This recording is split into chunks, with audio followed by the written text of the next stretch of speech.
Roger Stone here. Your dollars are losing ground, but gold isn't. American Sovereign Bullion helps you protect your wealth through real, tangible assets. Through their nationwide wholesaler network, you get some of the best pricing on gold and silver delivered straight to your door. Since 1912, the U.S. dollar has lost 97% of its purchasing power. Meanwhile, gold continues to prove its strength. So call 844-272-2428. That's 844-272-2428. Or visit dyingdollar.com to request your free gold and silver guide. That's dyingdollar.com.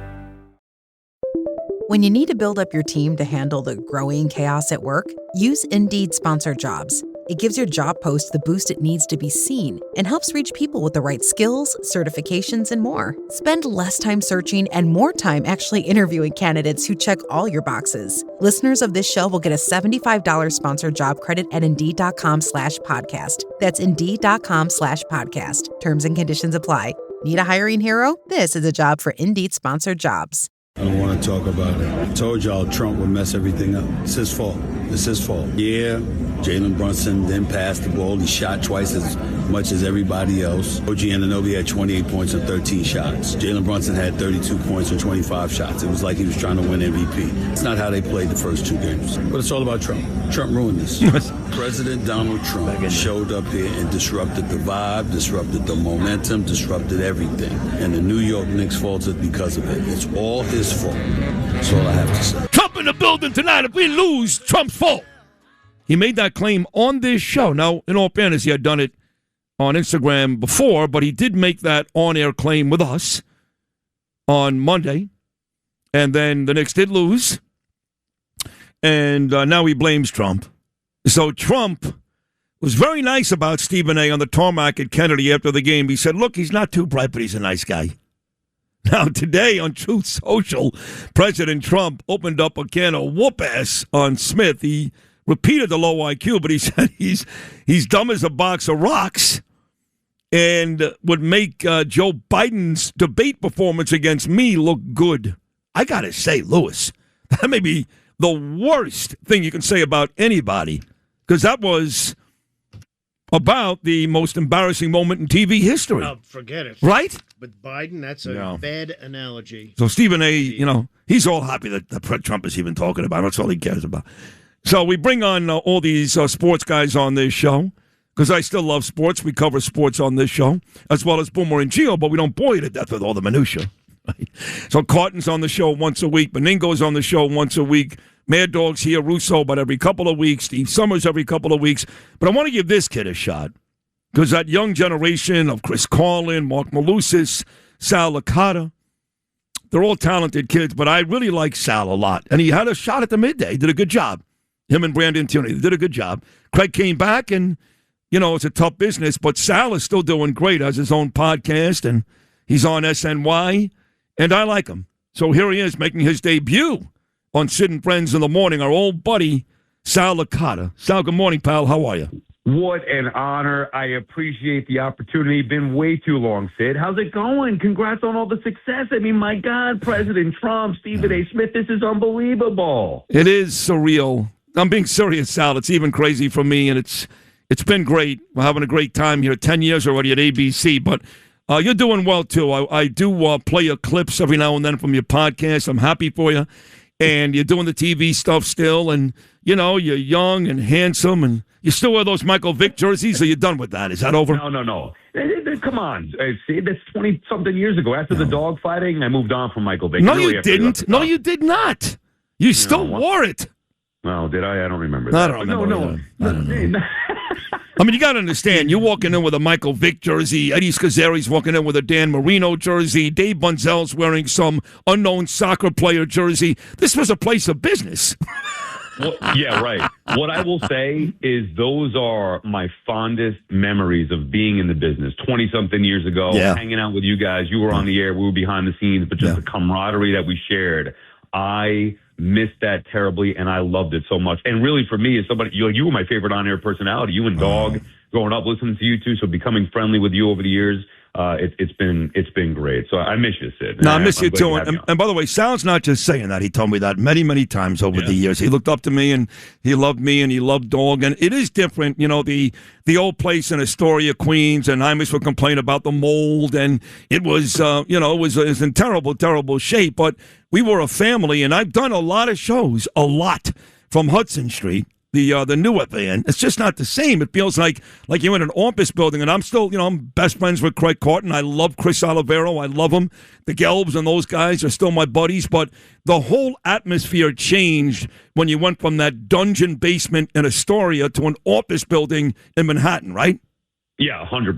It was not the same. So for me, once they decided to move, it was the old days. The good old days were over. It just felt more corporate and business-like. Yes. That's why I'm grateful that I had the opportunity to work with the legend, whether it was Imus there and hanging out with his crew, obviously Mike and the Dog, my two favorites, getting the chance to work with those guys, you and Jody, you and Joe, you being a part of the Imus show. To me, those are the glory days. I agree with you. Those were the glory days. But I'm glad you got a shot at the midday show. And you guys did a very good show, you and Brandon. But again, you're still doing a terrific job on your own podcast. So let me get right to it. Stephen A. is blaming the Knicks. He's not alone. Blaming Trump, I should say. Spike Lee, that moron, he's doing the same thing. And then you get Max Kellerman. And I said this morning, Sal, I said, if you showed me one Republican, not even MAGA, take Sid Rosenberg out of it. I'm MAGA. I'm good friends with Trump. We text each other fine. Just give me a Republican who's saying the same thing. I give you something. Now, Stephen A. Smith is not a hater. He's not. He's on News Nation with Bill O'Reilly talking up Trump every now and then. He seems to be a little more common sense, but he's certainly not MAGA Trump. And the other guys, Kellerman, Spike Lee, they hate Trump. So it's easy for those guys to say something as silly as, we lost because Trump was in the building. That is ridiculous, no? Yeah, but he's executing the plan perfectly. Think about it. Stephen A. Smith, who's a fake Knicks fan. He's not a real Knicks fan. He's not? The blue and come on, he's not a real Knicks fan. I'm not buying that nonsense. You think Stephen A. Smith is wearing the losses the way real Knicks fans have worn losses for the last 20-something years? I'm calling BS on that, but I give him credit because he's executed the plan perfectly. Think about it. It's one thing to get the attention of the national media or the players. He's got the attention of the president. Yeah. The president is talking about him and tweeting about him. Yeah. That's a win for Stephen A. He's won. True. Obviously, Trump had nothing, and I'm not political at all. Trump had nothing to do with the Knicks' turnovers and sloppiness and the bad officiating. They lost the game to a good team. It happens. It's not Trump's fault. But, man, maybe I wish I was smarter, like Stephen A. Smith, to be able to get the president's attention. Blame Trump. Sure, it was him. All his fault. It's a good job. He did. He got the president talking about him now 2 consecutive days, and that's really what he wanted. But let's get to what you just spoke about, which was Brunson, 32 points on 25 shots. Brunson has had one good quarter. That's the bottom line. He's had a magnificent season. We're all ready to put Brunson ahead of Patrick Ewing as the third greatest Knick ever behind Frazier and Willis, and he might deserve to be there when it's all said and done, but he has not had a good series. He's had 3 relatively ineffective games, and the officiating was an issue in Game 3. And like you said, San Antonio is a really good, young, physical, big basketball team. So what do you expect to see tonight, Game 4 at Madison Square Garden? I think tonight, Sid, it just comes down to what you believe in. I believe the Knicks are legit, and I believe they're the better team in this series, and they were going to win this series from the beginning. I believe that they're going to have their best effort tonight and bounce back. The overreaction is ridiculous. They win 2 games, everybody's calling sweep. They lose a game, now it's, here come the Spurs. You're right. The Knicks have not played their best game yet. Brunson has not played his best game yet in the finals. Is that a credit to the Spurs? Sure. I think a part of that is credit to the Spurs defense, their physicality, Wemby's presence in the middle. I, though, fully expect that they'll bounce back. Also, Brunson has not been shooting the ball well, so we can credit the Spurs and their defense and the physicality. He's had some good looks that are just not going down right from the beginning of the games on, and they've been a little uncharacteristic with the sloppy play. So I think that loss in Game 3 kind of woke them up a little bit. Maybe some of the pressure is off, not having the anticipation of the first finals game at the Garden in 27 years. The expectation that the Knicks were, in fact, going to sweep after they go up 2-0, that's now out the window. And tonight maybe they get to relax a little bit and just play basketball. And I expect that you'll see their best effort led by number 11, who I do think has surpassed Patrick Ewing. And I think when all said and done in this series, will surpass Mark Messier and join the ranks of Eli and Jeter as a New York sports god. Oof, that's a big one. I know the Rangers are not as popular, although immensely popular in New York as the Knickerbockers, but Messier delivered a Stanley Cup, the only one we've gotten in 90 years. So that's a big one. I'm not there yet, but I hear you. He's going to be in rarefied air. There's no question about that. And I agree. I think they'll play well tonight. Do you think Mike Brown does anything different? You know, he went to Landry early last game. Bridges got about 3 minutes. He took him right out. He went to the bench. You think Mike Brown does anything different? No, I think the one thing I'd like to see from Mike Brown is getting Karl Anthony Towns more, having him be a little bit more aggressive. I love the fact that he's so unselfish, and the Knicks play well as a team and have been unselfish together, good ball movement, all that stuff. Then especially if Brunson's not going to Brunson's best ability, they need to get Karl Anthony Towns involved, specifically in the fourth quarter. So that would be something where I'd just be nudging him a little bit to be a little more aggressive and less passive. If you've got a shot, shoot it, dude. It's okay. And same thing with going at Wemby, too. These guys dribble in the paint, and then they dribble right back out. Go at him. Let him block a couple of shots. That's fine. Throw an elbow at him. So maybe a little bit more aggression in the paint going after Wemby, and then specifically with Karl Anthony Towns being less passive. Outside of that, though, I think the Knicks just got to keep doing it. Remember, they played 3, they won 2 of these games. Like, the Spurs are good. This is what happens in series. I know Knicks fans don't understand this. Series do go 5, 6, or 7 games. It hasn't happened for the Knicks this year, but it might happen in the NBA Finals. All right, Sal, where can people find that great podcast of yours and listen to you on a daily basis?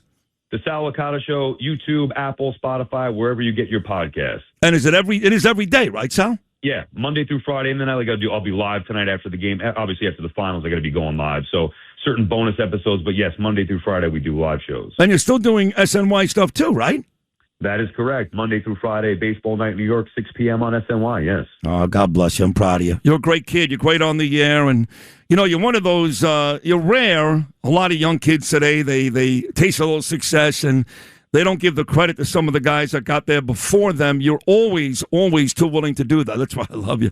So congratulations on your success, Sal, and welcome to Sid and Friends. You'll be part of the crew now. Thank you so much.